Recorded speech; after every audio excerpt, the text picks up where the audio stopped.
নমস্কার বন্ধুরা, উমা ফুড কিচেনের আরো একটি নতুন পর্বে আপনাদের সবাইকে স্বাগত। আজ আমি আপনাদের তৈরি করে দেখাবো ঝিঙে, আলু, বড়ি, টমেটো দিয়ে একটি দুর্দান্ত স্বাদের রেসিপি, যেটা কি সম্পূর্ণ নিরামিষ। গরম ভাতের পাতে শুধুমাত্র যদি এই রেসিপি থাকে বন্ধুরা, আর কোনো কিছুরই প্রয়োজন নেই। এটা দিয়েই কিন্তু সম্পূর্ণ ভাত খাওয়া হয়ে যাবে, এইটুকু আপনাদের কথা দিতে পারি। আজকের রেসিপি তৈরি করার জন্য আমি কি কি উপকরণ নিয়েছি সেগুলো আপনাদের প্রথমে আমি দেখিয়ে দিচ্ছি। এখানে আমি নিয়েছি দুটো বড় সাইজের কচি ঝিঙে। অবশ্যই ঝিঙেগুলো কচি দেখে নেবেন, এতে করে ঝোলটা খেতে বেশি ভালো হবে। নিয়েছি দুটো মাঝারি সাইজের আলু লম্বা লম্বা করে কেটে, একটি নিয়েছি বড় সাইজের টমেটো কেটে, আর নিয়েছি এখানে কিছুটা পরিমাণ বড়ি। এখানে আপনারা সবজিগুলো নিজেদের প্রয়োজন অনুযায়ী নেবেন, আর নিজের পছন্দ মতো অবশ্যই কেটে নেবেন।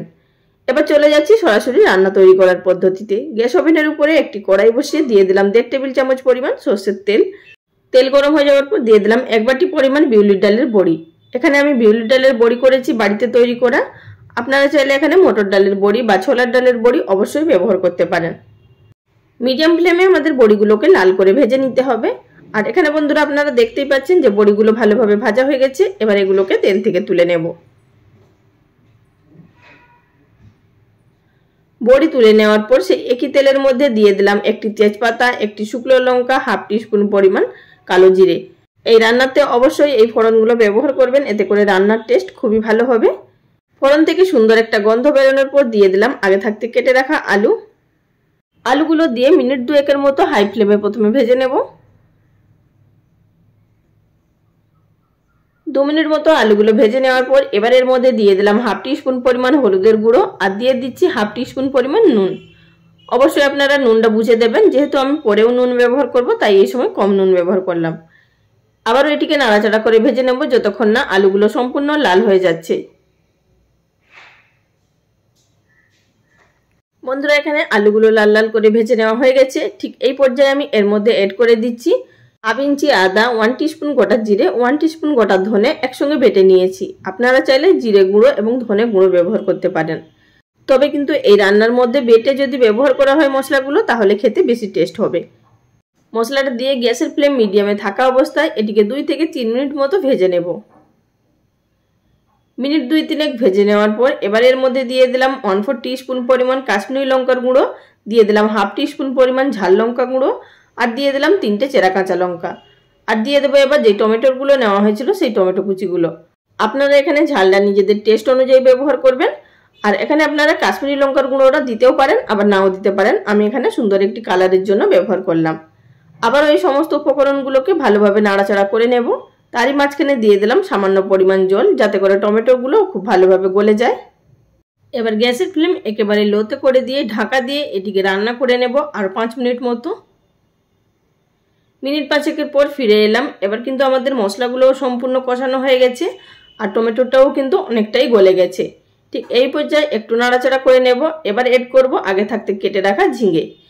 আপনারা ঝিঙেগুলো কিন্তু এই পর্যায়ে এড করবেন। আগে যদি ঝিঙে এড করে দেওয়া হতো, ঝিঙে থেকে জল ছেড়ে দিত আর মশলাটা ভালোভাবে কষানো হতো না। সুতরাং এই পর্যায়ে আমাদের ঝিঙেগুলো এড করতে হবে। ঝিঙে দিয়ে দেওয়ার পর নাড়াচাড়া করে 2 মিনিট মতো কষিয়ে নিলাম। তারপর দিয়ে দিলাম স্বাদ মতো নুন। নুনটা যেহেতু আমি আগে কম দিয়েছিলাম, তাই এই পর্যায়ে একটু নুন এড করে দিলাম। আর হলুদ দেব না, হলুদ আগেই দেওয়া ছিল।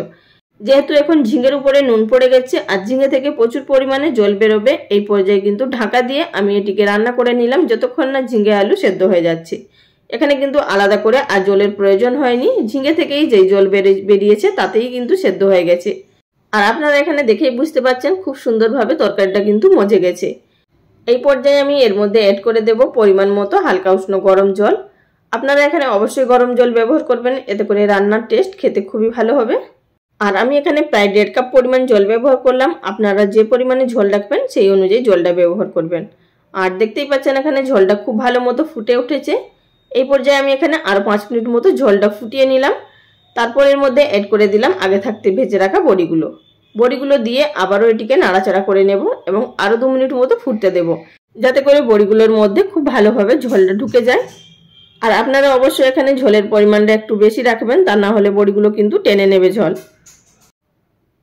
কিছুক্ষণ ফুটিয়ে নেওয়ার পর এর মধ্যে আমি অ্যাড করে দিচ্ছি একটা স্পেশাল মশলা 1 টিস্পুন পরিমাণ। এই যে গুঁড়ো মশলাটা ব্যবহার করলাম, এটি কিন্তু আমি একটি ভিডিওর মধ্যে আপনাদের দেখিয়ে দিয়েছিলাম কিভাবে এই মশলাটা তৈরি করতে হবে। আপনারা চাইলে সেই ভিডিওটা দেখে নিতে পারেন, নিচে ডেসক্রিপশন বক্সে দেওয়া থাকবে। এবং ভিডিওর শেষে এন্ড স্ক্রিনেও দেওয়া থাকবে, আপনারা দু জায়গা থেকেও দেখে নিতে পারেন। তবুও আমি আপনাদের মুখে বলে দিচ্ছি, এর মধ্যে আছে গোটা জিরে, গোটা ধনে, শুকনো লঙ্কা, মৌরি, ছোট এলাচ, দালচিনি, এই সমস্ত উপকরণগুলো শুকনো খোলায় ভেজে নেওয়া মশলাগুলো গুঁড়ো করার সময় তার মধ্যে হলুদ গুঁড়ো, চিনি, নুন আর 1 টিস্পুন পোস্ত দিয়ে গুঁড়ো করে নেওয়া হয়েছিল। এই মশলাটা কিন্তু রেসিপির মধ্যে দিলে দুর্দান্ত টেস্ট আসে। গুঁড়ো মশলাটা দিয়ে আরো 2 মিনিট মতো ফুটিয়ে নিলাম। তারপর গ্যাসের ফ্লেম বন্ধ করে দিয়ে ঢাকা দিয়ে 10 মিনিট মতো স্ট্যান্ডিং টাইমে রেখে আমি একটি সার্ভিং প্লেটের মধ্যে সার্ভ করে নিয়েছি। আপনারা দেখেই বুঝতে পারছেন এই ঝোলটি খেতে কতটা টেস্টফুল হবে। তাহলে বন্ধুরা, আজকের ভিডিওটা এখানেই শেষ করলাম। যদি ভিডিওটি ভালো লেগে থাকে অবশ্যই লাইক কমেন্ট করে জানাবেন। সবাই ভালো থাকবেন। নমস্কার।